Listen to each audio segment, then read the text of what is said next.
como de resolverlo juntos. Entonces, yo hago el caso clínico, ustedes me dicen. Entonces, un paciente de 27 años, previamente sano, es funcionario de la salud y sufre un accidente con bisturí contaminado con sangre y ante la sospecha de haber contraído VIH, se encontraba tomando esquema profiláctico con un antirretroviral que se llama lamivudina, sidobudina e indenavir.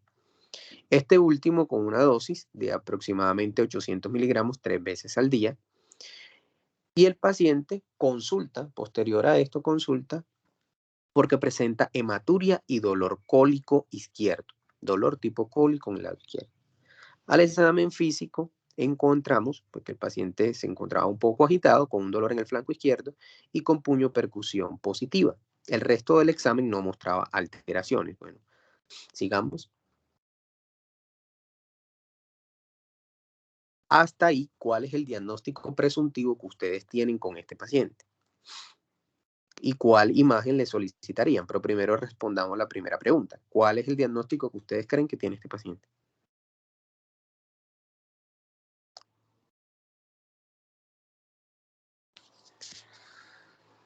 Gihan.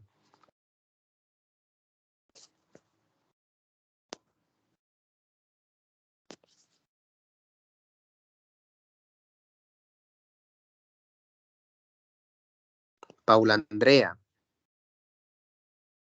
No están conectados. ¿Sí me escuchan? Profe, pues de todas maneras ahí se ve que hay una afectación del riñón por el puño percusión positivo, que en este caso Y sería además como porque la tiene presentado dolor en el flanco también. Sí. ¿Con Entonces en quién este hablo?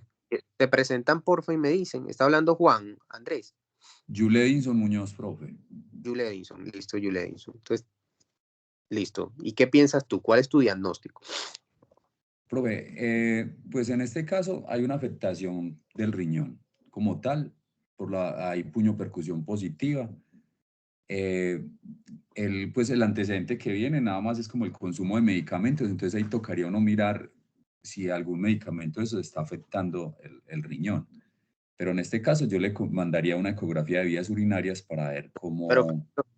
no, Yule Edinson, ¿qué semestre están? Estamos en octavo, noveno. Ya te tienes que atrever a decir diagnóstico. O sea, no podemos, por la historia clínica, no podemos poner diagnóstico afectación renal. No. Tienes que decirme qué diagnóstico es. ¿Y qué diagnóstico te comprometes tú a decir que es? Profe, me devuelve la diapositiva un momentico, yo veo todo el...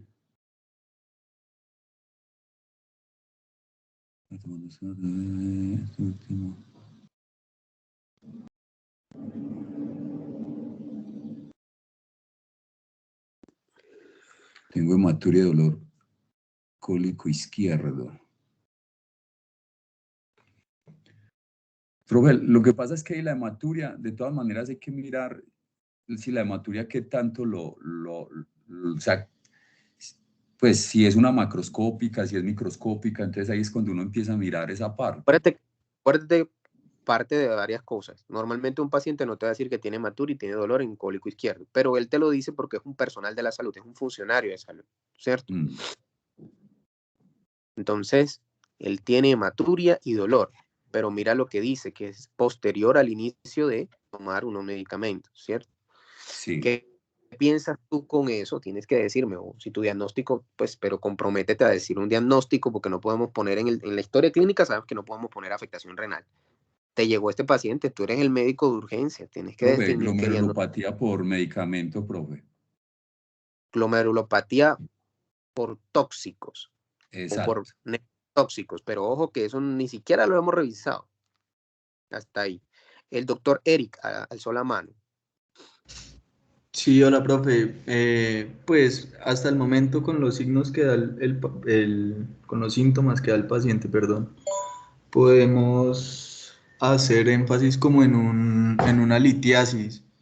Bueno, tiene cólico izquierdo y pues la hematuria. Ya nos tocaría mirar más a fondo con exámenes si sí o no es una litiasis. Ok, listo. Entonces digamos que el doctor Eric considera que el paciente tiene su primer diagnóstico, aunque dijo litiasis, el primer diagnóstico es hematuria, ¿cierto? Hematuria en estudio o hematuria secundario A, y el segundo diagnóstico sería litiasis renal, ¿cierto? En estudio. Hasta ahí porque no tenemos imágenes, no tenemos nada, es solamente clínica, ¿cierto? Hasta ahí. Entonces, el doctor le manda unos exámenes, ¿cierto? Entonces, el doctor le manda unos exámenes. Entonces, sigamos. Le manda estos exámenes, un uroanálisis. El uroanálisis muestra hematuria, leucocituria, cristaluria. O sea que encontramos un uroanálisis que tiene presencia de hematíes. Ya tenemos un diagnóstico ya no solamente por clínica, sino que tenemos un diagnóstico por un examen, un uroanálisis que nos documenta que el paciente tiene una hematuria, ¿cierto? Acuérdense que hematuria es más de 3 eritrocitos por campo. Entonces tiene hematuria, tiene leucocituria y tiene cristales. Entonces ya esos cristales, entre el paciente una hematuria y pensamos ahí más que estamos ante una litiasis renal, ¿cierto? Le realizan una radiografía que es esta que ustedes ven al lado. Realmente lo que les quiero mostrar es que la radiografía no muestra, se alcanzan a ver algo los uréteres, pero no alcanza a mirarse nada. O sea, no hay, la radiografía no es un examen de elección para el estudio de cálculos. Y según los hallazgos, pues ustedes deciden hacerle un uroanálisis y el uroanálisis presenta cristales. Estos cristales que vemos ahí son unos cristales como un poco claros, ¿cierto? Como los ven son un poco más como amarillosos o verdosos, son cristales un poco claros. Estos cristales normalmente son cristales de indinavir. Esto está asociado al uso, por eso uno no piensa en el paciente al azar, o uno muy raro, yo se los digo ya desde el punto de vista de medicina interna, que un paciente tenga una infección urinaria y una neumonía al mismo tiempo. O sea, muy de malas que uno tenga las dos cosas, ¿cierto? Ya es diferente que el paciente tenga una infección urinaria porque tenga una sonda vesical y que porque el paciente se estaba recibiendo inmunosupresores o estaba recibiendo algo. Y el paciente, pues por todo esto y todo su estado, pues hizo una infección hematógena o hizo una diseminación hematógena y hizo después un foco pulmonar. Pero muy raro que ustedes encuentren un paciente en un contexto normal que tenga dos enfermedades al mismo tiempo. O sea, ustedes cuando ven un paciente que tiene tantas cosas, traten de enfocarlo juntos. Es relevante el uso de indinavir, entonces hay que pensar, ¿qué piensan ustedes que tiene este paciente? Ya el doctor dijo que era hematuria, ya el doctor Eric se comprometió que era una litiasis, ya el doctor Julie Edinson se comprometió diciendo que era una nefropatía por tóxicos. Entonces, ¿quién se compromete un poco más? Gihan no me contestó. ¿Quién más alzó la mano? Eric volvió a alzar la mano, Eric otra vez. Dime, Profe, Eric. bueno, ya con los hallazgos del uroanálisis y pues asociando que el paciente está haciendo como un tratamiento con antirretrovirales y pues muestra cristaluria, entonces hablaríamos de una urolitiasis asociada pues a un consumo de un medicamento específico. Ese sería Correcto, entonces el normalmente el diagnóstico indinavir, y la conducta sería correcto, mirar. Bueno, dale, profe. hola Eric, se te fue, no te alcancé a escuchar el resto. La conducta sería ¿qué? Tratar de revisar qué tan, pues el tamaño de ese cálculo y todo eso. Mirar Listo. otra Entonces, imagen diagnóstica correspondiente, no sé, una tomografía o una ecografía. ok, entonces estamos de acuerdo en que tenemos Nancy alzó la mano. No, profe, yo coincido con el compañero, pero creo que sería más apropiado enviarle un WhatsApp para mirar si hay hidronefrosis, si hay un cálculo que está ocurriendo, o si hay pues, otros hallazgos. Listo, entonces Nancy considera que la imagen a diagnosticar, ella se compromete un poquito más, dice que lo que va a pedirle es un urotac, ¿cierto? No ecografía, sino urotac. Entonces, esto es importante, muchachos. Comprométanse con el paciente, comprométanse con el diagnóstico y comprométanse con lo que vamos a hacer, porque si no, entonces no resolvemos los problemas de los pacientes. Y eso es grave porque entonces remitimos a los pacientes, no le resolvemos problemas. Entonces, lo primero que tienen que pensar, hombre, es relevante el utilizar antirretrovirales. El indinavir está asociado a la producción de cristales, y se llaman cristales de indinavir. Y estos cristales de indinavir normalmente no se ven en una ecografía, ni se ven de pronto en una radiografía renal. Una radiografía de abdomen, perdón. Entonces, en estos pacientes es necesario hacerle un estudio mucho más específico, entre esos el urotac. La razón principal es que la ecografía no ve cálculos menores a 3 milímetros y el urotac sí. Y lo otro es que el tipo de cristal no se alcanza a ver por una radiografía simple. Estos cristales se ven un poco en un urotac. Lo otro que hay que mirar es que los cristales de indinavir, pues al paciente habría que quitarle el antirretroviral.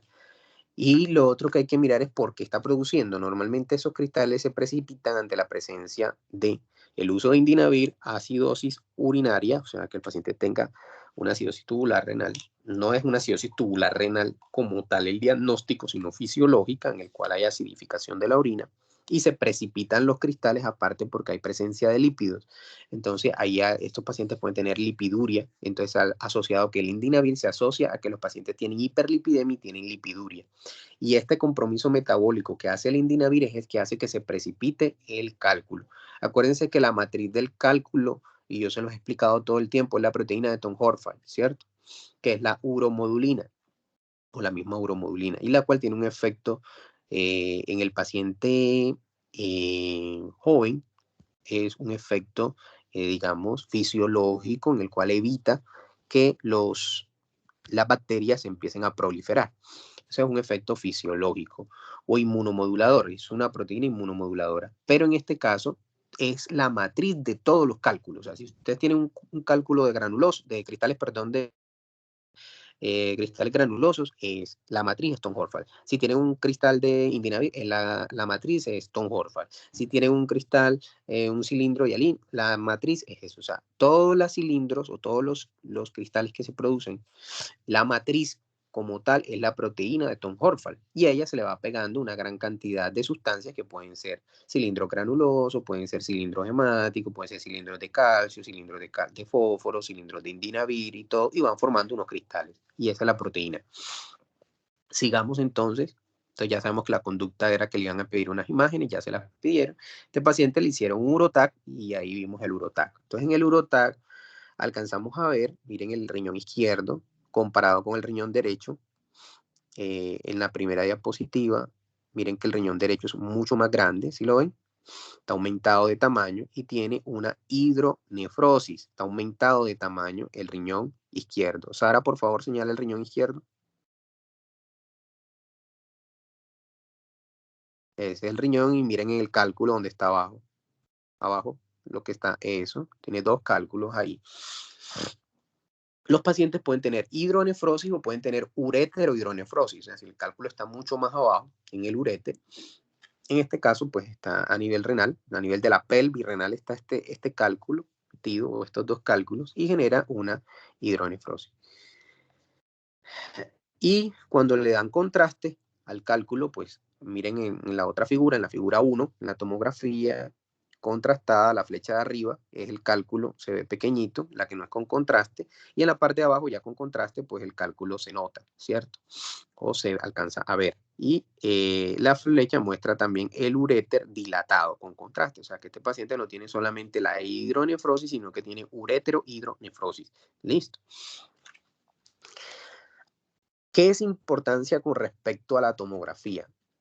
Ya nosotros hacemos tomografía con reconstrucción 3D, entonces a veces no necesitamos utilizar medios de contraste. ¿Por qué se los digo? Porque si son pacientes que tienen la creatinina elevada o tienen una enfermedad renal crónica o tienen una creatinina en 1,1 o tienen pronto un cálculo, no supongamos este contexto de que les traje de este caso clínico, sino en otro contexto, en donde el paciente llega con un cálculo que normalmente son de calcio, de fósforo, de ácido úrico, que son la gran mayoría en los estudios metabólicos del cálculo, pues nosotros, y encontramos una creatina de 1,26, 1,3, a esos pacientes hay que hidratarlos, ¿cierto? Hay que hidratarlos muy bien, hay que perfundirlos porque hacen lesión renal aguda, pero entonces si tenemos una lesión renal aguda porque tienen una obstrucción, una lesión renal aguda por renal, y aparte de eso, yo le ingreso un medio de contraste, pues le estoy haciendo doble daño, ¿cierto?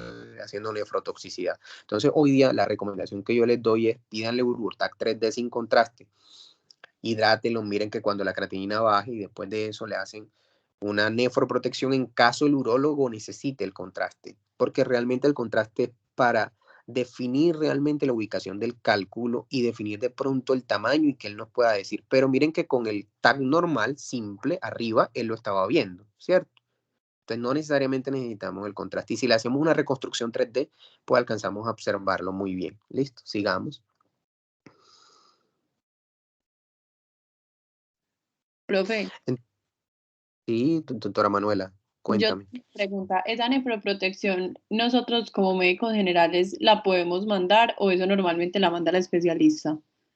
No, la nefroprotección que tiene evidencia clínica, pues no hablamos de la nefrotoxicidad por medio de contraste porque es otro tema aparte, pero lo que muestra evidencia clínica, y yo se lo mostraba cuando hablamos de lesión renal aguda, era la solución salina a 1 cc por kilo hora si el paciente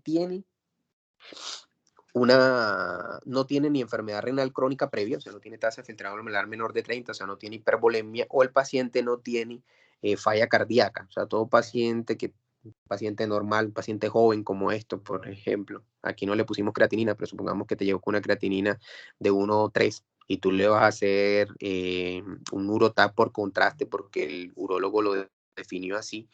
Entonces, en ese caso, a esos pacientes, normalmente lo que se hace es que se le pone solución salina a 1 cc por kilo hora. Entonces, si tú pesas, por ejemplo, 70 kilos, entonces 70 cc hora, ¿cierto? 12 horas antes del procedimiento y 12 horas después del procedimiento. Esa es la nefroprotección. Se la puede hacer el médico general, se la puede hacer el médico de urgencia, se la puede hacer el urgentólogo, se la puede hacer el ginecólogo, se la puede hacer el cirujano, se la puede hacer... Acuérdense que el manejo de la enfermedad renal es algo que deberíamos conocer todos, porque si no nos llevamos el paciente por el medio, ¿cierto? Y poner una solución salina no es nada del otro mundo. Y es lo que tiene evidencia. Hay estudios de que si le dan estatinas o si le dan N-acetilcisteína, y eso realmente no ha mostrado evidencia. Lo único que ha mostrado evidencia es esto. A veces hay otro que se llama solución de Brenner, que se coloca, esa sí la ponemos nosotros más que todo cuando nos solicitan una valoración y necesitan llevar al paciente urgentemente a diálisis. Entonces uno le pone 3 ampollas de bicarbonato con una dextrosa al 5%, le pone 500 cc y se lo pasa en 3 horas antes del procedimiento y le hacen la tomografía urgente porque la necesitan, pues no vamos a esperar 12 horas, entonces la hacen así. Y posterior a eso, pues sí le siguen con su solución salina normal. Esas son como las indicaciones de la nefroprotección con respecto a lo que te puedo decir, doctora Manuela. No es de pronto el objetivo del tema, pero sí es la recomendación. Con respecto a la urolitiasis en pacientes con VIH, hemos visto, esto es un estudio, por ejemplo, que mostró que los pacientes que tenían VIH eran pacientes que hacían precipitaciones de cálculos de Indinavir. Entonces, digamos que se encontró que 28.6% de estos pacientes presentaban cálculos de Indinavir, ¿cierto? Hay que hacerle, aparte de estos pacientes, estudios metabólicos del cálculo. Sin embargo, el tema no es urolitiasis, el tema de ustedes es imágenes renales, ¿cierto? Entonces, sigamos. Entonces, yo les traje estas imágenes que les traje son para que ustedes viesen pacientes de la vida real. Esto fue la semana del 1 al 10 que trabajé en una clínica acá en Medellín, donde me remitieron varios pacientes al programa de nefroprotección. Entonces, miremos el primero, un paciente de 86 años, de sexo masculino. Si ven, se le hizo una ecografía renal. La ecografía renal encontró que el paciente tenía un riñón derecho que medía 98 milímetros de longitud por 44 milímetros de diámetro anteroposterior y 42 milímetros de diámetro transverso. Y presentaba un quiste cortical simple en el polo inferior de 30 por 29 milímetros. Y en el riñón izquierdo encontramos una longitud del riñón izquierdo de 95 milímetros, de diámetro anteroposterior 31 milímetros y de diámetro transversal 44 milímetros. El parénquima del lado derecho era de 10 milímetros y el parénquima del lado izquierdo era de 14 milímetros. O sea, esa es la cortical. Lo otro que ellos encontraron a nivel de la vejiga era que estaba adecuadamente distendida, que presentaba indentación del piso por tejido prostático, o sea que la próstata estaba protruyendo y estaba impactando el piso de la vejiga, y el cual protruía aproximadamente 10 milímetros la luz de las paredes, las cuales estas paredes de la vejiga se encontraban engrosadas de 8 milímetros de espesor, sin lesiones endoluminales, volumen premisional de 820 y un volumen postmisional de 835. ¿Listo? Entonces, si ustedes miran, normalmente el volumen postmiccional debe ser menor que el premisional porque debemos vaciar la vejiga. O sea que estaba haciendo una obstrucción, ¿cierto? Y la próstata la encontraban aumentada de tamaño, normalmente una próstata normal, menos de 30 centímetros, y miren que el volumen de la próstata de este paciente era 117 centímetros cúbicos. Entonces, lo primero que yo les doy de recomendación cuando miren un riñón es saber cuánto mide un riñón. Entonces, ¿cuánto mide un riñón? ¿Quién me puede decir cuánto mide un riñón? Kevin Alexander.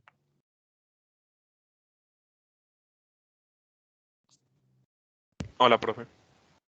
Kevin, ¿cuánto mide un riñón, Kevin? Pues, profe, tengo entendido que aproximadamente debería tener esto un valor medio entre 9 y 11 centímetros, creo que era. Listo, entonces ahí tenemos que saber que el riñón normalmente mide, para el doctor, aquí va la doctora Laura. La doctora Laura. Aristizábal, profe, sí.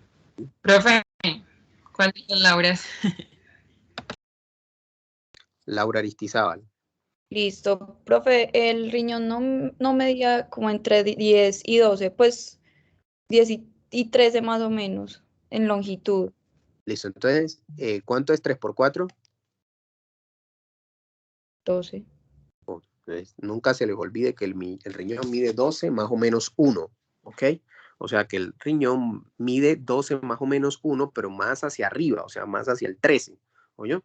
Y se los digo 3 por 4 porque el 4 es el diámetro antero-posterior y el 3 es el diámetro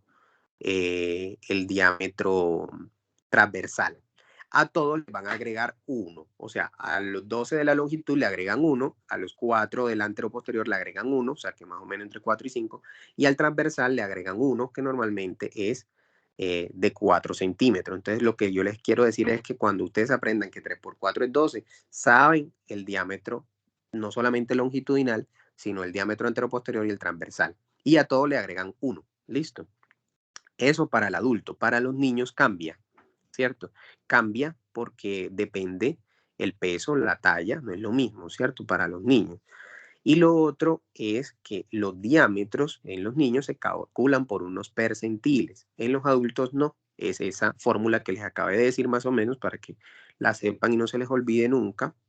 Y lo otro que tienen que mirar es la cortical. La cortical normalmente del riñón es mayor a 15 milímetros. Si miramos la cortical, o sea, el parénquima del riñón derecho era de 10 milímetros y el del lado izquierdo era de 14 milímetros, ¿cierto? O sea, estaba por debajo. Entonces miren que el ecografista al final dice mínimos cambios de nefropatía. ¿Por qué dice mínimos cambios de nefropatía? Porque sí, el riñón está disminuido de tamaño, pero si lo vemos es un paciente de que edad 86 años y sabemos que la masa nefronal va a disminuir a medida que aumentamos la edad. O sea, para un paciente de 86 años, tener este riñón con esas longitudes no está del todo mal, pero sin embargo, como uno hace una correlación de medidas con el hecho de que tenga las medidas normales o no, entonces tú puedes decir que sí tiene cambios de nefropatía leve, ¿cierto? O mínimos. Tiene cambios de nefropatía. Me llama la atención porque la vez pasada que estuvimos con el grupo anterior, o el grupo de los miércoles, me dijeron, no, nefropatía por cambios mínimos, no. Ahí no dice, acuérdense que la nefropatía por cambios mínimos es un diagnóstico por biopsia. Ahí lo que está diciendo el ecografista es mínimos cambios de nefropatía, o sea, o cambios leves de nefropatía, sugestivos. Aparte tiene un quiste cortical. Los quistes corticales, ahorita los vamos a ver, pueden ser simples o pueden ser complejos.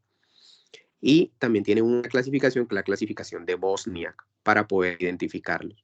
Y lo que sí es considerable en este paciente es la próstata. la próstata aumentada de tamaño, está haciendo indentación sobre el piso pélvico, está obstruyendo la vía urinaria.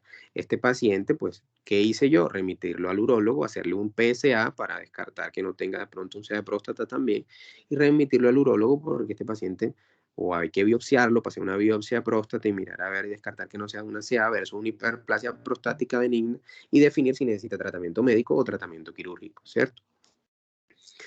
Bueno, sigamos. Entonces miren este, por ejemplo.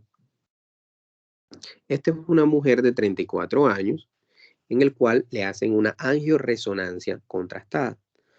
Entonces, es importante porque se hace una angioresonancia previo consentimiento informado de la paciente y le aplican un medio de contraste que se llama Gadovis 4. Eso es gadolinio. ¿Ok? Entonces, no se les olvide esto y es pregunta de examen. Que el contraste con gadolinio puede generar una complicación grave, severa y mortal que se llama fibrosis sistémica nefrogénica, ¿ok? Eso no significa que no se deba hacer, sino que un paciente que tiene una enfermedad renal crónica avanzada, o sea, tasas de filtrado glomerares menor a 30, estadios 4 o 5, ese paciente, si le vas a ingresar gadolinio, ese paciente después del gadolinio tienes que llevarlo a diálisis para eliminarle el medio de contraste, porque puede generar una enfermedad que se llama fibrosis sistémica nefrogénica y una complicación del gadolinio, ¿ok? Y la única forma de sacarlo es con diálisis, y no con diálisis peritoneal, con hemodiálisis, ¿ok? Entonces eso como punto aparte para que sepan que no solamente es ordenar los exámenes, sino también mirar qué complicaciones puedo tener yo con mandar un examen, ¿cierto? Entonces, cuando le piden al paciente la angioresonancia, se la piden porque el paciente le habían hecho unos Doppler de arterias renales el 24 de marzo del 2021, donde encontraron que con área segmentaria en el tercio medio de la arteria renal derecha tenía un aumento de los picos sistólicos que sugerían hiperplasia miointimal a este nivel, pero le hicieron otra ecodoppler normal del 21 de junio del 2021. Entonces ahí vamos a la segunda parte. Me gustó este caso clínico que se los traje de un paciente que vi la semana pasada, era porque cuando ustedes hacen Doppler, los Dopplers tienen variabilidad entre un Doppler y otro, porque eso es interobservador. Entonces hay algo que se llama índice de resistencias. Los índices de resistencia de arterias renales nos ayudan a diferenciar si el paciente tiene una estenosis de arteria renal, ¿ok? Entonces, digamos que, ¿qué hay aquí en este caso? ¿Por qué se le pidió la angioresonancia? Está claro, porque tenía un examen previo de marzo que decía que tenía aumento de picos sistólicos, ¿cierto? Y tenía otro examen de junio que decía que estaba normal, o sea, que no tenía aumento de picos sistólicos. Entonces, cuando miramos los índices de resistencia normales de las arterias renales son de 0,6 hacia abajo. Cuando tú tienes 0,6 a 0,7, estás en una zona de alarma, ya tienes un aumento, pero cuando ya estás por encima de 0,7, prácticamente este paciente tienes que pensar que no va a tener una estenosis de arteria renal. El diagnóstico definitivo o el gold estándar, como decían antes, era con una angiografía, pero acuérdense que hacer una angiografía es ingresar medio de contraste directamente. Entonces, cuando yo le mando al paciente una angiografía, es porque, que es un cateterismo de arterias renales, es porque yo sé que el radiólogo intervencionista o el cirujano endovascular le va a poner un stent para solucionar el problema de esas arterias renales. En este caso, como había una discrepancia entre un Doppler que decía que tenía aumento de presiones de picos históricos y otros que no, entonces lo ideal era hacerle una angioresonancia. Listo. Entonces miren lo que dice, los riñones tienen un tamaño normal, el derecho medía casi 11 centímetros, el izquierdo medía 10.3 centímetros, ambos de tamaño normal, sin presencia de cicatrices o lesiones, tenía una relación córtico-medular preservada y no había alteración en la secuencia de difusión. Parénquima tampoco en los planos perirenales. La secuencia de la angioresonancia demostraba que la aorta era de características normales, sin irregularidades, sin engrosamiento de paredes, el tronco celíaco era normal, la arteria hepática y la esplénica estaban sin alteraciones y la arteria mesentérica superior es normal. Acuérdense que ellos no solamente ven pues arterias renales, sino todo, ¿cierto? Observan una arteria hepática derecha de origen que reemplaza en la mesentérica superior, es como una variante anatómica, y las arterias renales son normales en forma bilateral sin estenosis, ¿ok? Sí, o sea que ahí ya nosotros sabemos que como había discrepancias del Doppler, le hicieron la angioresonancia, pero miren que ellos aquí dicen no hay estenosis, no hay, definitivamente la paciente no tenía estenosis. Bifurcación temprana de la derecha en el tercio medio, la arteria mesentérica. Y al final, pues no les voy a seguir lo siguiente, que son venas hepáticas, hígado, páncreas, vía biliar, vesícula biliar, porque no es el objetivo. Y la conclusión de ello es que no se observa estenosis de arteria renal. Entonces, el primer mensaje es que el Doppler muestra diferencias interobservador, que hay que mirar índices de resistencia. Cuando están encima de 0.6, hay que mirar la velocidad del pico sistólico. Esta velocidad de pico sistólico se dice que tiene hipertensión arterial renovascular o tiene estenosis de arteria renal, leve, moderado o severa, dependiendo los valores, pero cuando está por encima de 225 milímetros por segundo, ¿cierto? Sin embargo, lo importante es que cuando tengan una diferencia entre un Doppler y otro, tienen que hacer un estudio más, digamos, más objetivo y que nos dé más información, en este caso una angioresonancia.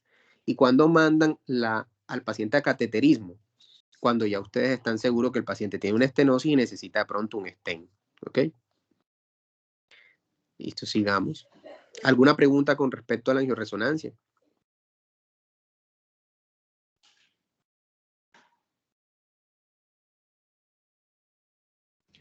No, profe. Ok, bueno. Este me parece muy interesante porque ustedes están rotando en ginecología algunos, ¿cierto? ¿O no? No, profe, yo creo que la mayoría somos de cirugía. Ok, Sí, del otro grupo. Eric está rotando en ginecología. Sí, sí, profe. ok. Entonces es interesante porque miren que es una paciente de 30 años.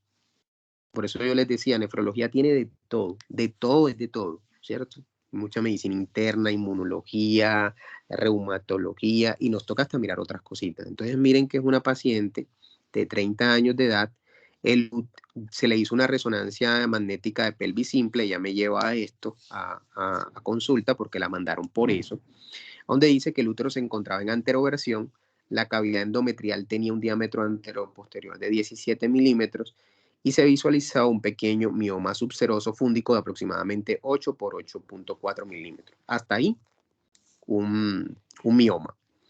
La zona de unión se encontraba respetada, el cervix se encontraba con una intensidad de señales normales y varios quistes de Naud en la topografía, y el estoma fibroso estaba respetado.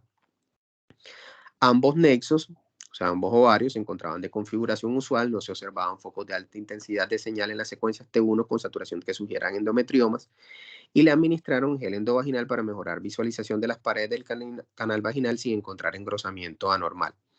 En la secuencia T1 con saturación no se encontraban zonas de alta intensidad de señal que sugieran focos endometriosis en el tabique del recto vaginal.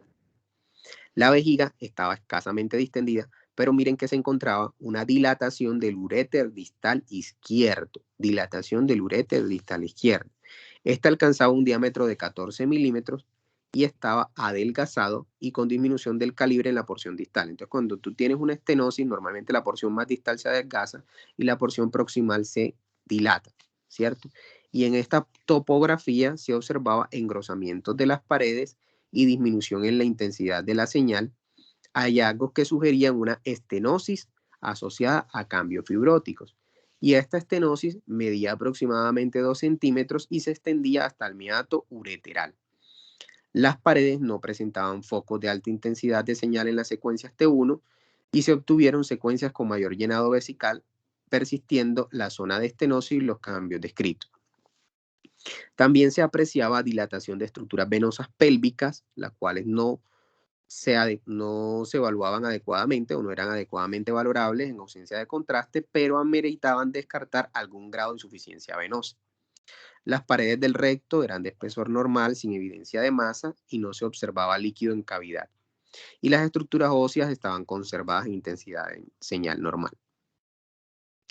Entonces dice que no se observan focos de endometriosis con cambios hemorrágicos detectables por este método, pero sí esta paciente, como tenía antecedentes de endometriosis, podría tener una alta sospecha de una endometriosis profunda y tenía que correlacionarse con estudios complementarios.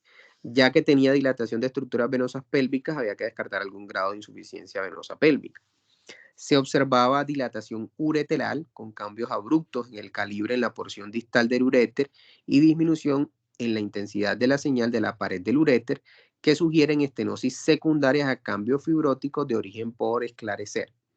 No se descarta que la fibrosis sea secundaria a una endometriosis. Recuerden que los pacientes pueden tener fibrosis secundarias a endometriosis no solamente en el endometrio, sino en otro tipo de tejidos de mucosa, incluso hasta nasal. ¿Ok? Y acá en este caso a nivel del uréter. Entonces es muy importante porque esta paciente podría tener una estenosis ureteral secundaria o una endometriosis. ¿Listo? Este paciente pues lo que hice fue remitirlo a urología porque había que hacer una dilatación de su uréter, pero también a ginecología para que le maneje su endometriosis. Y es interesante porque los que están rotando en ginecología pueden ver pues como un caso de ginecología es extrapolable a un paciente que es de incluso de urología. Al final este paciente no es del nefrólogo, este paciente es del urólogo para que se haga la dilatación del uréter, pero muchos de estos pacientes nos llegan a nosotros con estas imágenes renales, entonces toca verlo, ¿cierto? Y a ustedes en consulta pues les va a llegar muchos de estos pacientes que van a llegar de pronto con una endometriosis, que le hicieron tal diagnóstico de endometriosis, pero digamos hay que ir un poco más allá y una resonancia magnética de pelvis, ojo, no fuera un estudio realmente de vías urinarias, pero incidentalmente encontraron que tenía la estenosis ureteral secundario a una endometriosis. Entonces es importante ese caso, o me pareció a mí interesante, ¿cierto? ¿Alguna pregunta con respecto a este caso?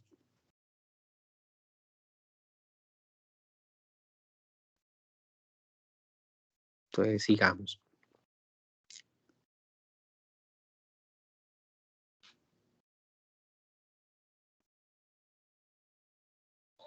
Entonces, lo que les decía ahorita, cuando nosotros tenemos al paciente, podemos hacer, cuando estamos buscando cálculos, el estudio ideal, pues, podría ser un urotac, ¿cierto? Y el urotac es 3D sin contraste, idealmente. A lo menos que ustedes ya estén seguros que vayan a mirar el cálculo, el nivel y todo esto, lo hacen.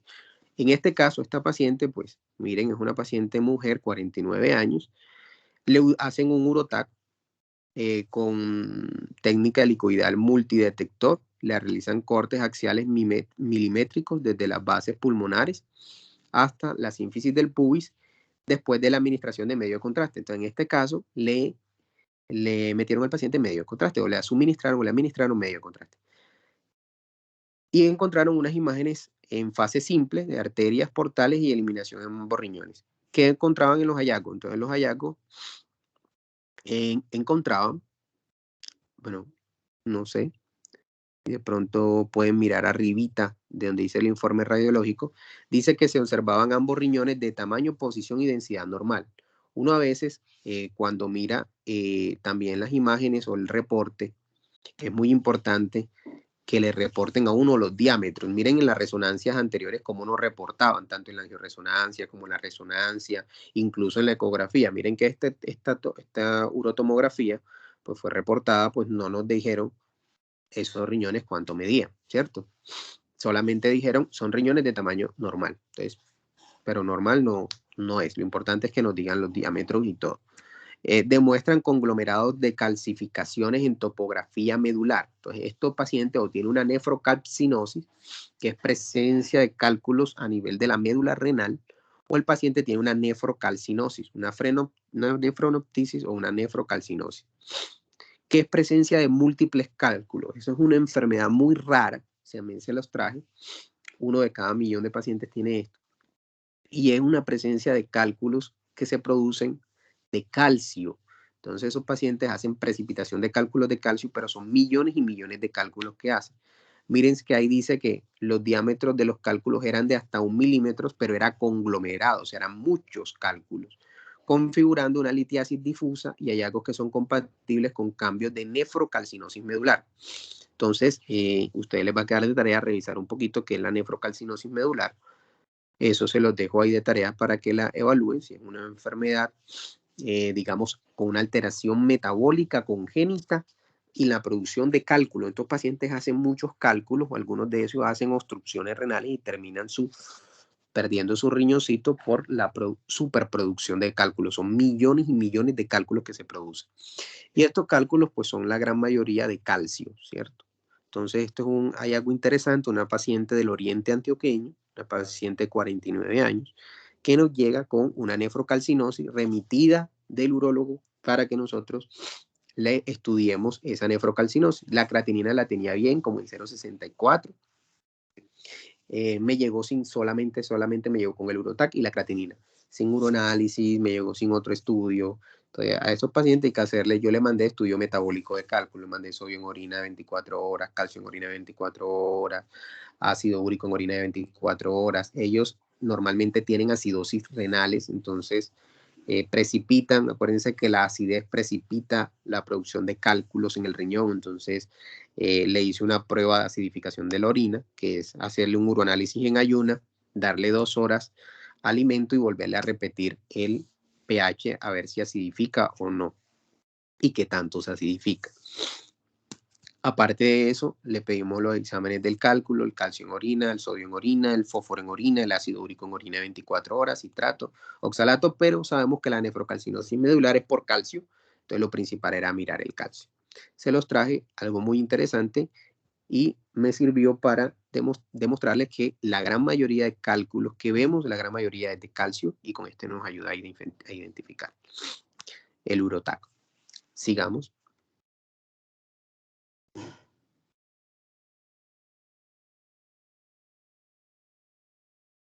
Esta es otra paciente, una mujer de 74 años de edad.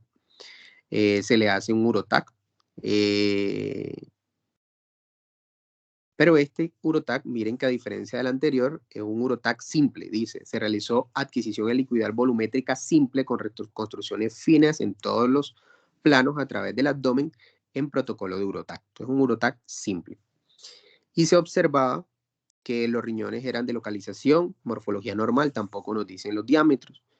La ausencia de medio de contraste no permite una adecuada valorización del parénquima renal, pero lo que yo les decía, ¿para qué necesitamos evaluar parénquima renal si para eso tenemos la ecografía? Yo lo que quiero mirar es mirar otras alteraciones de pronto estructurales o de las vías urinarias. Entonces no se observaron cálculos, pero observaron dilatación del sistema colector derecho, aplanamiento de papilas y sin aparente adelgazamiento del parénquima, con una pelvis renal con diámetro anteroposterior de 36 milímetros, observándose cambios súbitos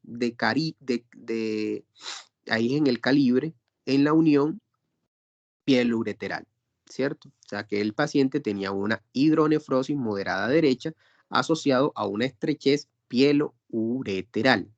Este paciente, la vejiga se encontraba distendida, de paredes delgadas, sin lesiones en su interior, no había líquido libre en cavidad abdominal, el apéndice era normal, pues eso es como de los otros órganos abdominales, pues, pero lo que queríamos resaltar acá era que el paciente pues tenía una estenosis que le estaba generando una hidronefrosis moderada derecha. Y esa estenosis era asociada a una estrechez pielo-ureteral. ¿Listo? Entonces lo que les quiero traer acá es que si yo requiero mirar a ver si lo que hay es una alteración de la vía urinaria, no necesariamente necesito hacer contraste, puedo utilizar un Urotac 3D sin contraste, ¿ok? Y miren que perfectamente vio hidronefrosis y de esa manera pues el paciente se manda al urólogo, ¿cierto? Sigamos.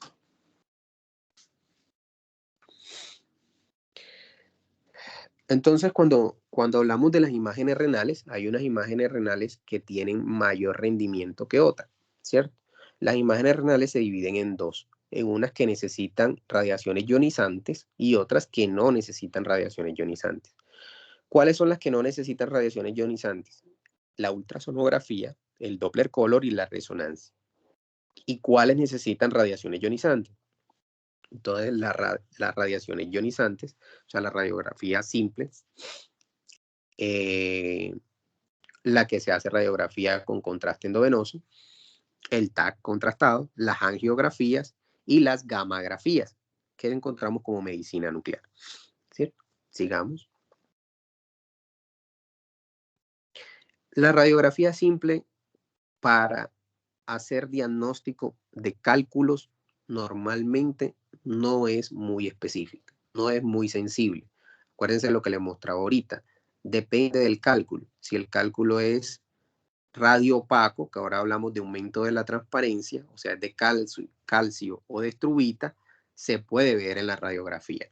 Pero si es un cálculo radiolúcido como el de cistina, el de indinavir que vimos ahorita, por ejemplo, el de uratos amorfo, no se visualiza. Y también lo otro es el tamaño, ¿cierto? Que tiene que ser un cálculo mayor a 3 milímetros y que sea de calcio o de estrubita, que son los que son visibles. Los otros no los podemos ver. ¿Listo? Entonces la radiografía no es una imagen con buen rendimiento diagnóstico. Sigamos. Requiere una preparación, requiere una dieta, requiere enemas. Entonces, llevar un paciente pronto con edad avanzada a generar una dieta astringente, hacerle enemas, prepararle una buena preparación, no es adecuado. De pronto las radiografías sirven en el contexto del paciente ya con enfermedad renal crónica para hacer mirar si hay de pronto una desmineralización. El paciente con enfermedad renal crónica, mirar ya que el paciente tenga una enfermedad renal mineral ósea, ¿cierto? Estos pacientes entonces empiezan a tener descalcificaciones y todo esto, entonces pueden ser sugestivos. Pero una radiografía simple en el contexto de litiasis, pues no sirve. Sirve en el contexto de poder mirar cómo es en el papel de la nefrología en los pacientes que queremos buscar enfermedad renal mineral ósea. ¿Listo? O que tengan de pronto una enfermedad, que hicieron una enfermedad renal secundaria, por ejemplo, un mieloma, ¿cierto? Una elección renal aguda, aumentaron la creatinina, hicieron hipercalcemia, entonces vamos a ver las imágenes en sal en pimienta a nivel del cráneo, o vamos a ver enfermedades líticas en otros lados. Pero como tal, la radiografía simple para mirar la imagen renal no es de mayor rendimiento diagnóstico. Sigamos. Tenemos la urografía excretora. La urografía excretora fue estudiada durante mucho tiempo y es una imagen hecha con radiografía. Entonces el paciente le ingresa en el medio de contraste y van mirando cómo va pasando el medio de contraste, cómo dibuja la pelvis renal, cómo dibuja los cálices, cómo llega hacia el parénquima renal y después cómo dibuja el uréter, cómo llega a la vejiga y cómo se elimina. Es, digamos, que algo dinámico. Cada día la utilizamos menos, casi no se utiliza porque para eso ya tenemos el Urotac. Primero, estamos ingresando medio de contraste que es nefrotóxico. Segundo, es dispendioso. Tercero, requiere mucho tiempo. Cuarto, necesita mucha preparación.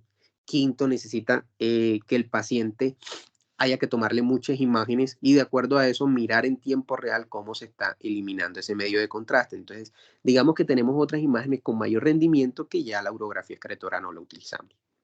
Sigamos.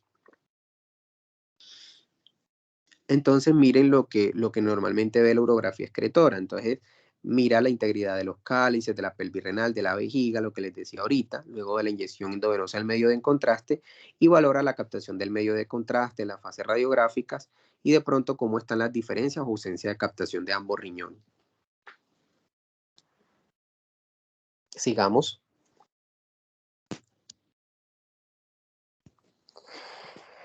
¿Qué podemos tener a favor de ella? Que es fácilmente disponible porque nada más necesitamos radiografía y medio de contraste, ¿cierto? Pero el problema son todas las reacciones adversas al medio de contraste, la nefrotoxicidad, todo esto. Acá podemos mirar, por ejemplo, en la imagen del medio. Ustedes ven en la imagen del medio, señala la doctora Sara, donde encontramos un doble sistema colector. Miren donde se ven los dos tubitos. Si ven, ahí hay uno al lado y otro en el otro lado. Eso se llama un CACUT, una alteración congénita de la vía urinaria. O sea, el paciente salió con doble sistema colector. Y en el otro lado podemos mirar cómo hay presencia de cálculos múltiples distales con una hidronefrosis derecha en la mano derecha, la imagen de la mano derecha. Pero no es ahí la presencia, esos son los cálculos. Incluso yo podría decir que son cálculos como coreliformes, que toman la forma de del cálices. ¿cierto? Y en el primero vemos un tumor en la uretra izquierda, ureteral izquierdo, que ahí lo está señalando con los corchetes, ¿cierto? Sin embargo, digamos que es un estudio que las mismas imágenes las podíamos ver por Urotac, 3D sin contraste, y evitábamos al paciente meterlo a medio de contraste, nefrotoxicidad y todas las demás cositas, aparte de que hay que ponerle un enema, prepararlo, todas estas, digamos, factores que pueden ser precipitantes más de una lesión renal aguda. Sigamos. Entonces, este quizás es el que tiene mayor rendimiento, la ultrasonografía. Sigamos. Es fácilmente disponible, la tenemos a la mano, es una técnica que se utiliza para valorar ambos riñones.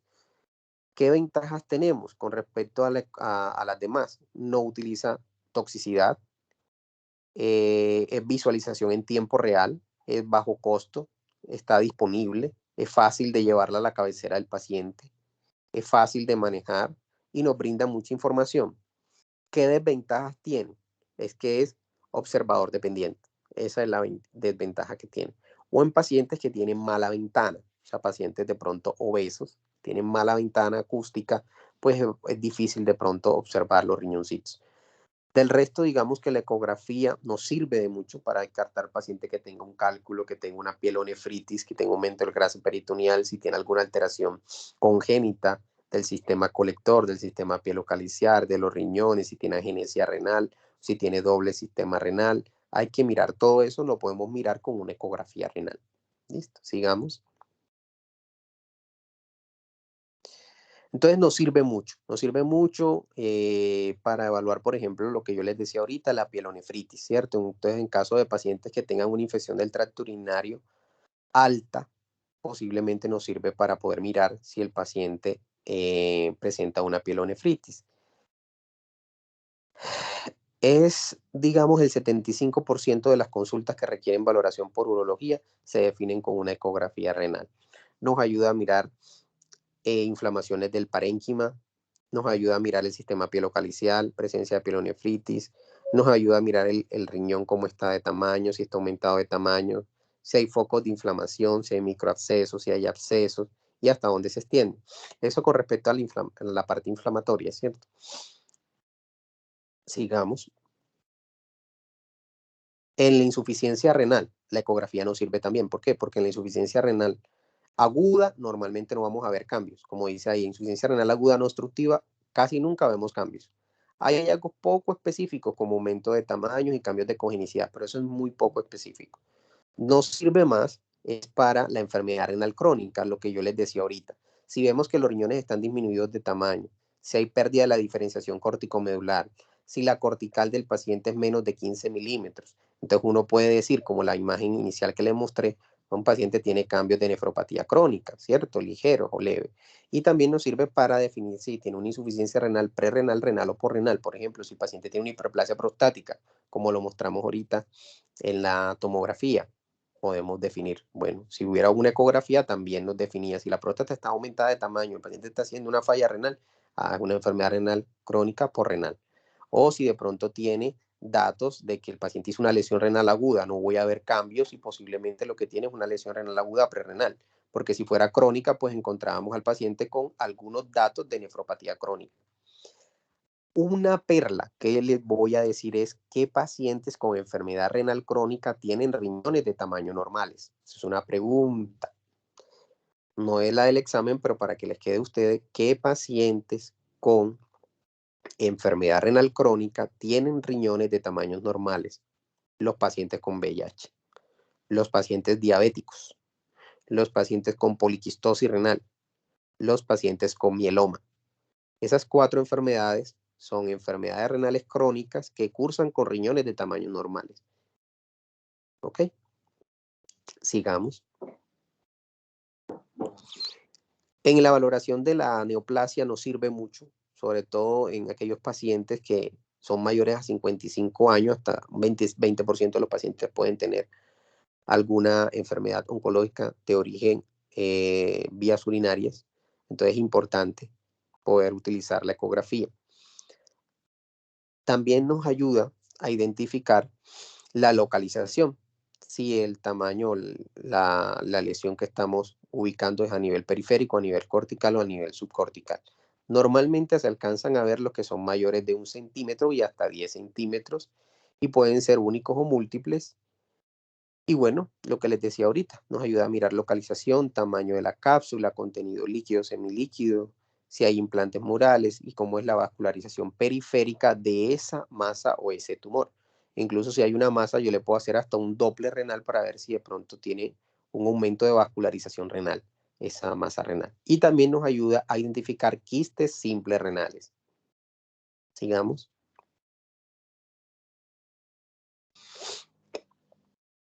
La poliquistosis renal es una de las enfermedades autosómicas dominantes que muchas veces encontramos. Cuando hay poliquistosis renal, también hay que evaluar que el paciente no tenga poliquistosis hepática o enfermedad poliquística sistémica, ¿cierto? Esta es una enfermedad autosómica dominante, congénita, o también pueden haber enfermedad de poliquistosis renal adquirida, ¿cierto? O que son quistes renales. Pero cuando normalmente hablamos de la enfermedad poliquística renal, es una enfermedad autosómica dominante congénita.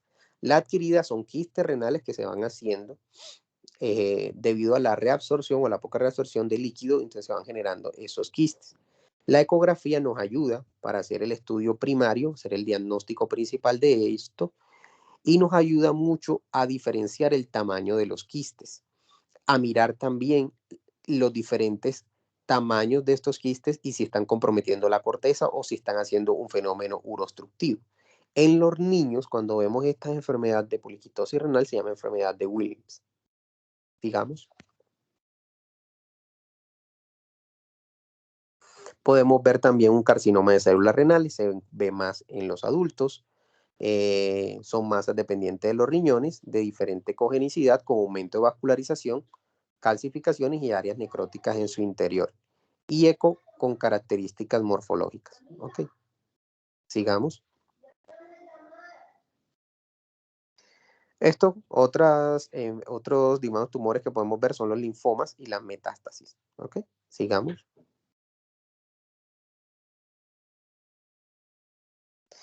En el trasplante renal es muy importante la ecografía renal, sobre todo cuando hacemos Doppler. Cuando hacen el paciente trasplantado renal para ver si el paciente tiene rechazo, es muy importante la ecodoppler renal.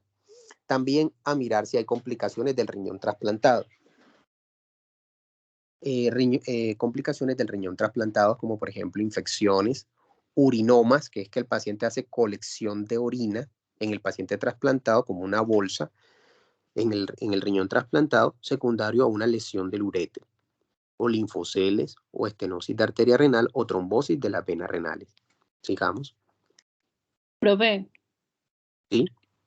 Cuando explicas eso de la ecodoppler en un trasplante renal, normalmente entonces uno en primera instancia de seguimiento le hace como una ecografía normal y ya si ve alguna alteración le mando la ecodoppler o siempre sí o sí va la ecodoppler antes de la ecografía normal.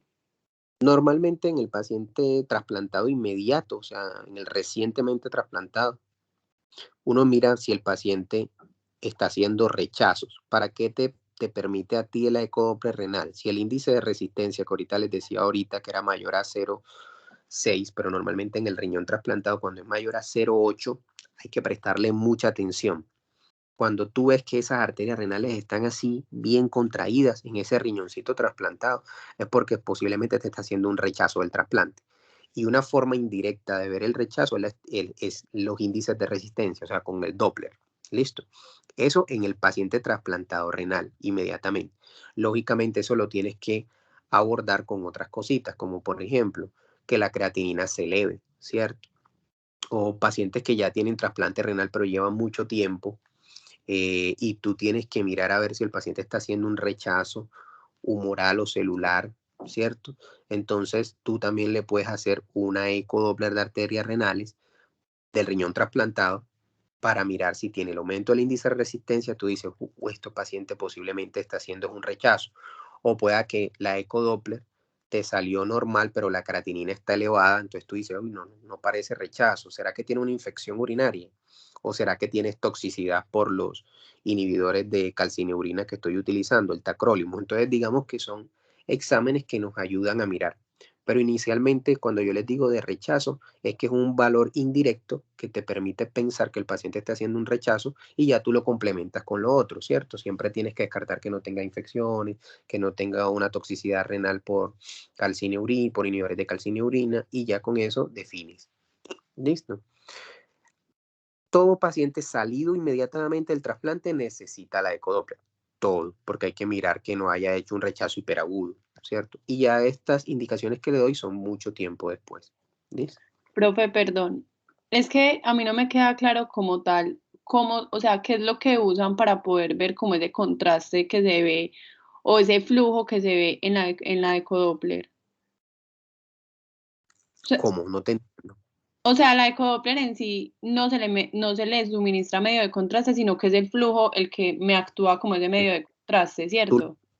que miden, no, ahí lo que miden son las velocidades a la cual va el flujo sanguíneo, tanto de la arteria como de las venas renales. Tú no necesitas medio de contraste, mides una velocidad, ¿ya?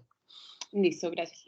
Okay. Y esas velocidades se llaman VPS, que era lo que yo les decía ahorita cuando hablamos de estenosis de arterias renales, que era mayor a 225 milímetros por segundo, entonces tú pensabas que era una estenosis de arteria renal. Pero yo no los quería confundir con eso. Lo que yo les digo es, miren índices de resistencia. Lo normal es 0,6 hacia abajo. O sea, puedes tener 0,5, 0,4, 0,3, 0,55, 0,60, 0, hasta ahí. Pero si tú tienes más de 0,6, piensas que tienes una estenosis de arteria renal. ¿Listo? No, en el contexto que les estaba hablando ahorita era el paciente trasplantado renal. Listo. Ahí me disculpan que puse neoplasias, pero no es neoplasias, es para el estudio de la hidronefrosis. La ecografía renal nos sirve mucho para mirar cómo está el sistema colector, si está dilatado o no, y también nos ayuda a mirar los cálculos renales. ¿Qué dificultad tiene la ecografía versus el uroTAC? La ecografía normalmente no ve cálculos menores a 3 milímetros, o sea, tienen que ser mayores a 4 milímetros hacia arriba para que lo puedan ver en la ecografía renal, mientras que el uroTAC sí te permite ver cálculos menores a 3 milímetros, ¿ok? Por eso dice ahí litiasis renal, cálculos de más de 4 milímetros pueden ser valorados por ecografía, pero si son menores no lo descarta que no los tenga, ¿ok? Sigamos. Y te sirve también para la evaluación después de una biopsia, de todo lo que habíamos hablado pues de las biopsias renales en la glomerulopatía.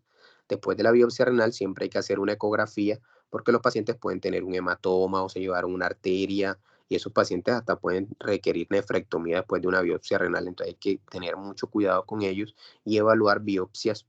Después de una biopsia percutánea renal, mirar cómo quedó la ecografía renal de ese paciente. Sigamos. Esto era lo que les mostraba ahorita. Miren cómo es de bonita esa imagen de una reconstrucción 3D. Miren eso, no necesito realizar contraste para hacer la reconstrucción 3D y evaluar definitivamente. Eso se utiliza mucho en trasplante para mirar de dónde sale la arteria renal, cómo está la aorta, si hay calcificaciones, como para mirar anatómicamente por dónde van a entrar, por dónde van a cortar para hacer el trasplante, ¿cierto? Es muy importante eso, pero en la tomografía contrastada, uroTAC 3D sin contraste, nos permite evaluar también presencia de cálculos sin haber, digamos, suministrado al paciente medios de contraste. Entonces es muy importante eso. Y nos puede dimensionar ya con los avances planos axiales, planos coronales, planos sagitales, multicortes, y esto nos ayuda mucho, ¿cierto? Sigamos. Entonces hay, digamos, 3 métodos, uno que se llama MIP, otro SSB, esas son técnicas pues tomográficas, y la otra que es la 3D, esta es la que yo les recomiendo, ¿cierto? Porque nos permite mayor profundidad, mayor volumen de rendering, y esto nos permite evaluar mejor las imágenes renales. ¿Listo? Sigamos. El uroTAC, ¿qué importancia tiene y por qué me alcanzo a ver cálculos menores a 3 milímetros? Porque él hace cortes cada 5 milímetros, son cortes finos, ¿cierto? Lo importante es que el paciente debe ingerir bastante agua y se comporta esa agua como un contraste natural. Importante que este examen, el uroTAC, ha desplazado ese examen inicial que les mostré, que era la urografía excretora con las radiografías para mirar cálculos y permite evaluar estructuras de cavidades abdominales. Sigamos.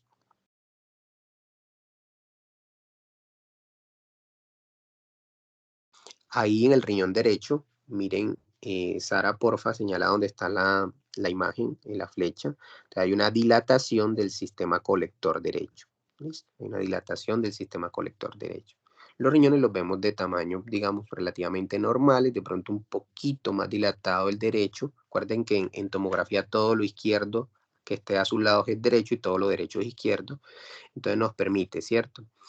Y en el otro lado encontramos un calculito, ahí donde dice la imagen, miren el calculito en el uréter derecho, ahí lo muestra la flecha, ¿cierto? Sigamos. También sirve para evaluar el parénquima renal, también. Sin embargo, digamos que el que mejor evalúa parénquima renal es la ecografía, pero también sirve, ¿cierto? Tiene una fase simple o bacterial, donde normalmente lo que hace es captar periféricamente el contraste que puede ser el agua que le dices que tome abundantemente o el contraste que le hacemos, que es el contraste yodado, por el parénquima renal y mirar el nivel de corteza. Sin embargo, vuelvo y se lo repito, si usted quiere mirar, por eso yo no lo pido contrastado casi nunca, porque si yo quiero mirar parénquima, pues entonces le pido la ecografía y no le tengo que ingresar un medio de contraste, ¿cierto? Y la fase venosa, pues sí mira la captación por todo el riñón y la eliminación por la vía urinaria. Sigamos. ¿Qué nos permite evaluar? Nos permite evaluar anatomía, fisiología, vías urinarias, quistes, lesiones expansivas, malformaciones arteriovenosas o malformaciones congénitas, posiciones renales, contornos periféricos, relación con otras estructuras, estenosis vasculares. Importante es la clasificación de Bosniak. Esta clasificación es la clasificación para el quiste renal. Entonces, cuando ustedes tengan un quiste renal, los quistes renales se clasifican con esta tomografía, con una clasificación que se llama clasificación de Bosniak. La puedes clasificar sin contraste o con contraste. Entonces, sin contraste, el tipo 1 es contenido de densidad agua homogénea, bien delimitado, pared finas y lisas. No capta contraste y no necesita más exploraciones, o no necesita más estudios. Si tienes un Bosniak 2, es que tiene ya septus, o sea, como tabiques, ¿cierto? Tiene mínimas calcificaciones, no capta el contraste y no necesita más exploraciones. Cuando tienes un Bosniak 2F o 3, ya ahí sí cambia la cosa, porque estos necesitas hacerle seguimientos imagenológicos al 2F y al 3 necesita posiblemente una exploración quirúrgica, igual que el 4. ¿Qué diferencia tiene el 2F? Que tiene calcificaciones, pero estas ya no son leves, son ya más moderadas y los quistes son hiperdensos. No capta contraste. La tercera tiene paredes, calcificaciones, septos irregulares, gruesos, contenido heterogéneo, no capta contraste, este sí requiere valoración quirúrgica por el quiste renal casi que está destruyendo todo el parénquima renal, y el 4 tiene paredes muy gruesas, no uniformes, no nodulares y capta contraste, y el 4 es el que requiere tratamiento quirúrgico. Entonces, esta es la clasificación de Bosniak de los quistes renales. ¿Listo? Sigamos. Muy importante la tomografía. La tomografía les permite mirar si el paciente tiene, les voy a poner un ejemplo. Hace aproximadamente 2 meses llegó un paciente, estaba pasando una valoración y solicitan la evaluación porque el paciente tenía una creatinina de 1.3, 1.25. Era un paciente indígena y el paciente se había caído de aproximadamente 4 metros, como por una barranca, y el paciente había tenido una hematuria. Urología vino y le dio de alta, y el paciente no, ni siquiera lo interconsultaron, no le hicieron ecografía, no le hicieron absolutamente nada, sino que como que no relacionaron el trauma renal a lo que estaba pasando en el paciente. Le hicieron una ecografía y la ecografía no alcanzaba a mostrar nada, no alcanzaba a mostrar lesiones. Pero entonces yo le pedí un Urotac 3D sin contraste, ya que tenía la creatinina en 1.20 y algo. Le puse líquido, lo valoré, le puse nefroprotección. Sin embargo, esta nefroprotección no era para llevar al paciente a contraste, sino pedirle el Urotac. Y en el Urotac mostraba una laceración y tenía un trauma renal estadio 1. Entonces miren que es importante que el Urotac te ayuda a evaluar el trauma renal. ¿Listo? A mirar, ustedes de pronto, ya ustedes rotaron por urología, ¿sí? Hola. ¿Me están escuchando? Hola. Sí, profe, súper bien. Urología, pero no rotamos. Ok, o sea, o no hacen prácticas de urología. No. Ok, entonces, normalmente urología, digamos que es una especialidad que sería muy bueno si rotaran una semana por ella porque nos ayuda a identificar muchas cositas, pero cuando uno mira esto es que cuando yo les quiero decir, por eso les traje hoy muchas cositas prácticas para que vean que a veces nos interconsultas o pasamos desapercibido y el paciente lo que tiene son enfermedades que no diagnosticamos o subdiagnosticadas. Entonces, ¿qué pasa con este paciente con ese trauma renal? Hay que evaluarlo, ¿cierto? Hay que seguirlo, hay que manejarlo. O sea, es normal que un paciente con trauma renal tenga una lesión renal aquí en 1 o aquí en 2, hay que valorarlo. Tanto en la tomografía nos sirve. También nos sirve para el seguimiento de mirar si hay inflamación, si hay infecciones congénitas. Y también nos sirve para las nefrostomías percutáneas. Estas las hacen los urólogos. Ustedes que hacen procedimientos, catéter doble J, para desobstruir. Acuérdense todas esas hidronefrosis que vimos ahorita. Entonces le insertan un catéter para descomprimir la vía urinaria para que pueda orinar por ahí y eso disminuye la presión, porque esa presión aumentada retrogradamente va a dañar el riñón, va a dañar el glomérulo. ¿Listo? Sigamos. Esas son las fases excretoras y venosas del urotac. No se las voy a explicar mucho, más que todo lo que les decía ahorita. La fase arterial puede hacerse con, digamos, un contraste oral, que es el agua. Y en la fase venosa se puede hacer con contraste venoso, que ese contraste venoso normalmente es yodado. Entonces, si miren la diferencia de la fase excretora, de la primera que no tiene contraste a la segunda que sí tiene contraste, donde cómo se dibuja el medio de contraste en la fase venosa, ¿cierto? En la fase venosa se ve muy claro el riñoncito, que a veces veíamos unas imágenes, digamos, hipodensas, aquí vemos unas imágenes hiperdensas, porque es el contraste que está dibujando los riñones en la imagen inferior derecha de ustedes, ¿cierto? Que es la fase venosa. ¿Listo? Sigamos.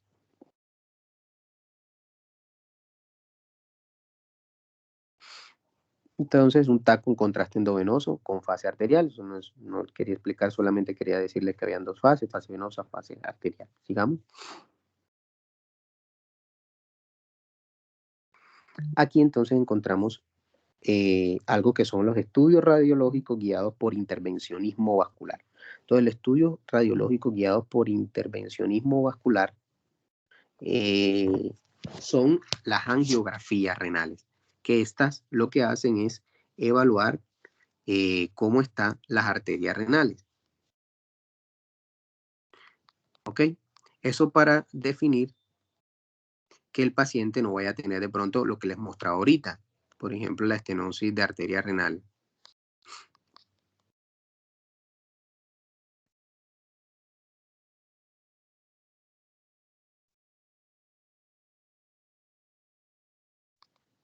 ¿Me están escuchando?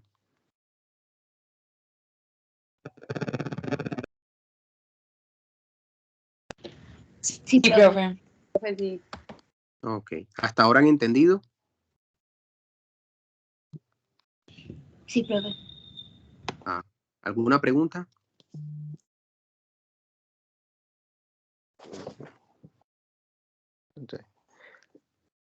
Bueno, entonces este intervencionismo vascular que se llama angiografía normalmente nos sirve para mirar las estenosis de las arterias renales y poner stent. Supongamos que en el paciente anterior hubiéramos encontrado que tuviera estenosis de arterias renales. Entonces hay que ponerle un stent para dilatar esa arteria renal. ¿Listo? Sigamos. La angiografía tiene un importante valor específicamente en el trauma, en el tromboembolismo renal y en estenosis de las arterias renales. Un tromboembolismo porque podemos hacer tromboectomía por ahí, ¿cierto?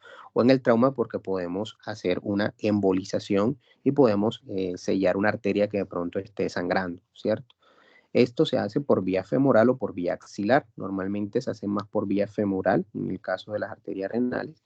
O en el caso de querer evaluar las venas renales a través de la cava también se puede hacer, ¿cierto? Sigamos.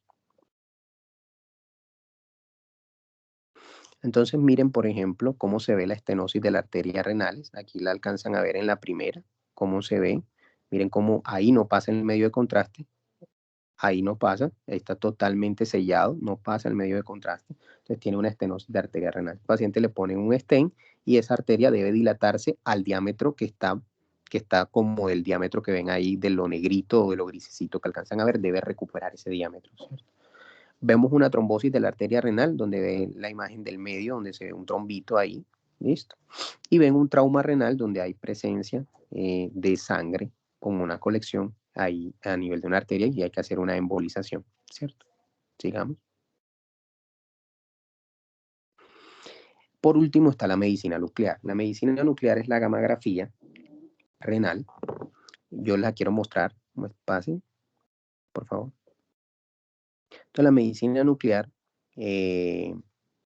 sigamos, esa es la imagen, nos va a evaluar varias fases. Entonces nos va a evaluar una fase que es la fase de filtración, la fase estructural, la fase vascular.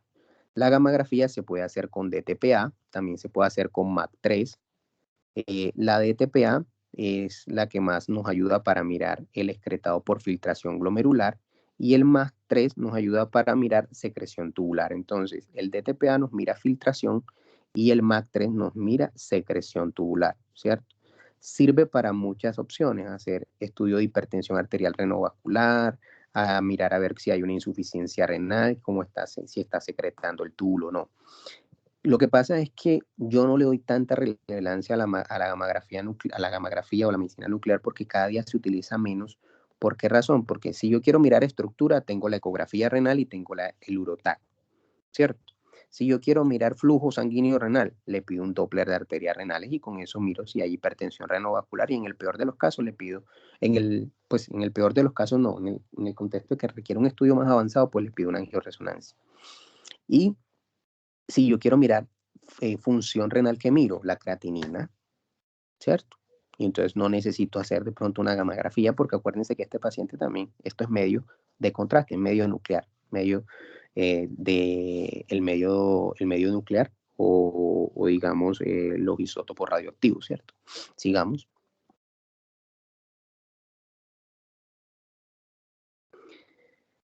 Entonces, aquí, más que todo, miramos cuando en la medicina nuclear, la medición fragmentada de la función renal, determinar si la nefrectomía ofrece garantías seguras.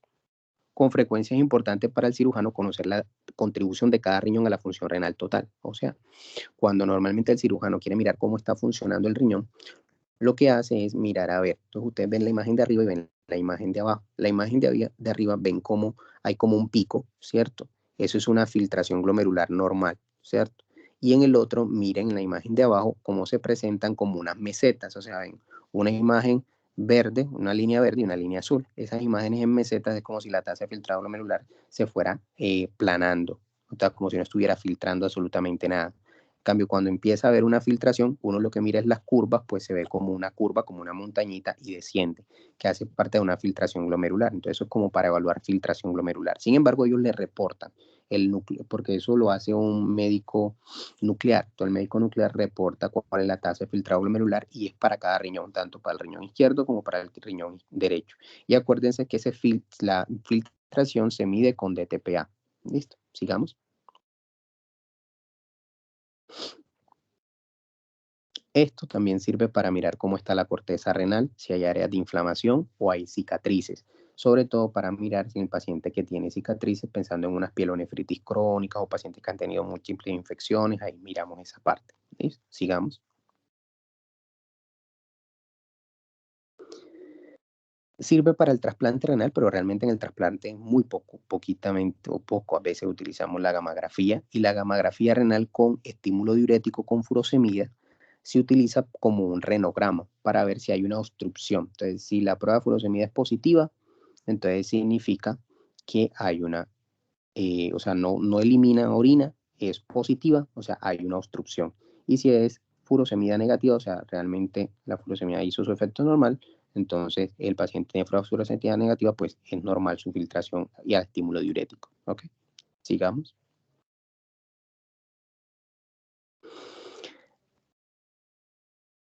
Esto lo utilizamos medicina nuclear con test de IECA, o sea, con inhibidores de enzima convertidora de angiotensina, le dan captopril para mirar si hay presencia de estenosis de arteria renal. Pero hasta aquí, ¿qué les he querido decir? Hombre, que la gammagrafía renal no reemplaza el urotaco, la ecografía para mirar estructura, no reemplaza la filtración glomerular a hacer un biomarcador renal, como es el caso de la creatinina o la cistatina C, y no reemplaza para mirar si tiene una estenosis de arteria renal, porque ya les enseñé por medio de una ecodoppler de arteria renal o una resonancia que podemos hacer el diagnóstico, ¿cierto? Sigamos. Las resonancias magnéticas, normalmente, lo que yo les quiero que se lleven de enseñanza es que la resonancia magnética, pues no les voy a hablar mucho de ella, pero la resonancia magnética lo que hace es que cuando ustedes ingresan gadolinio, que es el medio de contraste, pueden tener una complicación que es la fibrosis sistémica nefrogénica. Entonces, muy importante que tengan en cuenta esa complicación. Sigamos. Sigamos, ¿no? Las ventajas, que es buena calidad de imagen, que no necesita radiación, que hay imágenes multiplanares, que hay posibilidades de estudio funcionales, pero las desventajas es que alto costo, es una duración de 20 minutos, a los pacientes que son claustrofóbicos les va muy mal, incluso hay que sedarlos, y necesitan dispositivos corporales ferromagnéticos. Los pacientes que tienen un marcapaso, tenemos que aislar el marcapaso, que tienen una prótesis, no pueden ser llevados a resonancia magnética, ¿cierto? Donde es un resonador que necesita un aislamiento de ese sistema ferromagnético y es a veces complicado y demasiado costoso. Sigamos.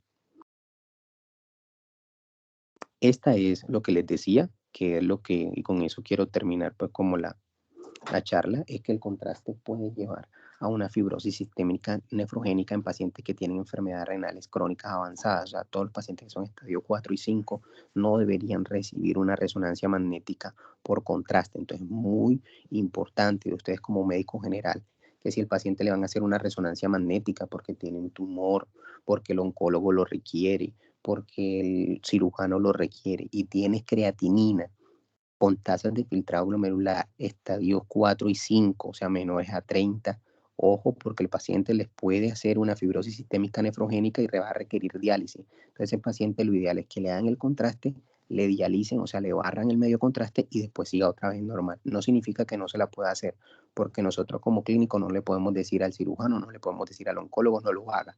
Le decimos, usted lo hace bajo su responsabilidad, pero ojo que la complicación es esta, y después de eso debemos hacerle una diálisis para barrer el medio de contraste. Sigamos.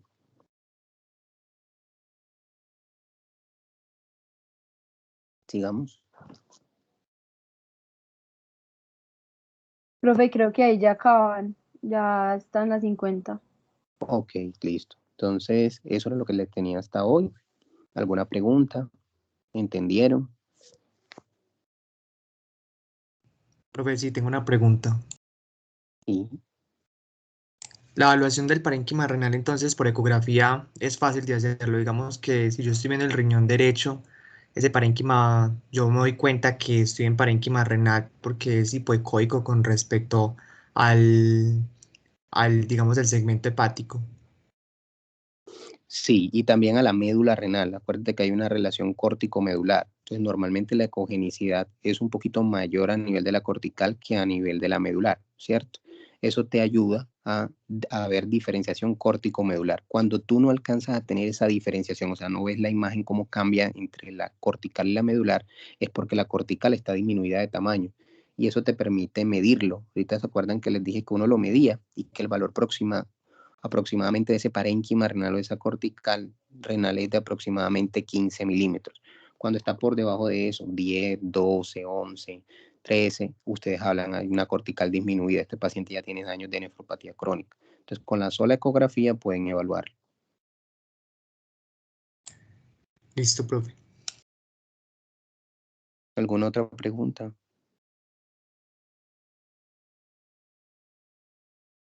Listo, muchachos. Entonces, la próxima clase vamos a ver anemia en enfermedad renal crónica, también se las expongo yo. Juan tiene una pregunta. Yo tengo una pregunta, pero es externa pues a la parte pues de la charla de hoy. Profe, el parcial final, ¿sobre qué temas van a hacer? Yo les dije ahorita, tú no estabas al inicio. Tenía mala conexión. Bueno, yo les dije, realmente voy a tratar de evitar la parte de la evaluación de las glomerulopatías porque, digamos, yo quería que aprendieran mucho de esta parte para que hablaran mucho de reumatología, inmunología y todo. Creo que hasta cierto punto se pudo alcanzar el objetivo. Y la otra parte es la parte de enfermedad renal crónica que se las di al inicio, lesión renal aguda que se las di al inicio. De ahí van a estudiar clasificaciones. Prácticamente te estoy dando la respuesta porque las preguntas van hacia eso, hacia las clasificaciones, tanto de enfermedad renal crónica de CADIGO, de lesión renal aguda de CADIGO, y también de lo que es imágenes renales, anemia en enfermedad renal. Van a ver si hay una que otra preguntita de glomerulopatía, pero muy poquita, 1 o 2. Manuela, pregunta. Gracias.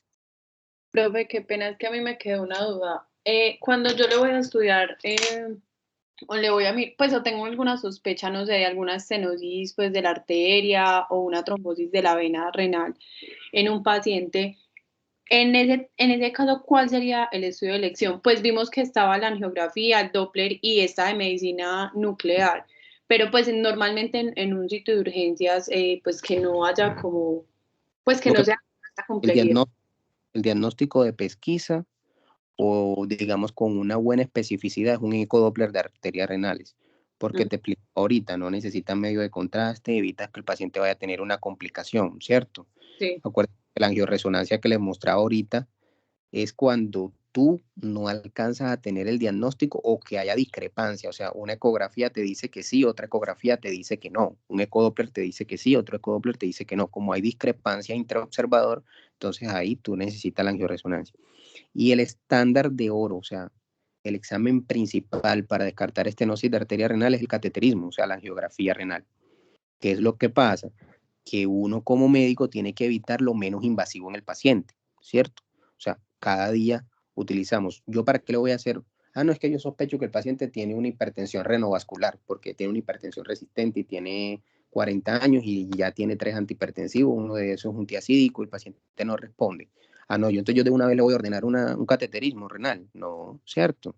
¿Yo qué hago? Le mando un examen de pesquisa, que es un ecodoppler de arteria renal. La ecodoppler de arteria renal te salió negativa, pero tú sigues sospechando que tiene. Bueno, le voy a pedir otro. No, la ecodoppler, la otra dice que no, definitivamente no es por ahí, búsquele otra causa, ¿cierto?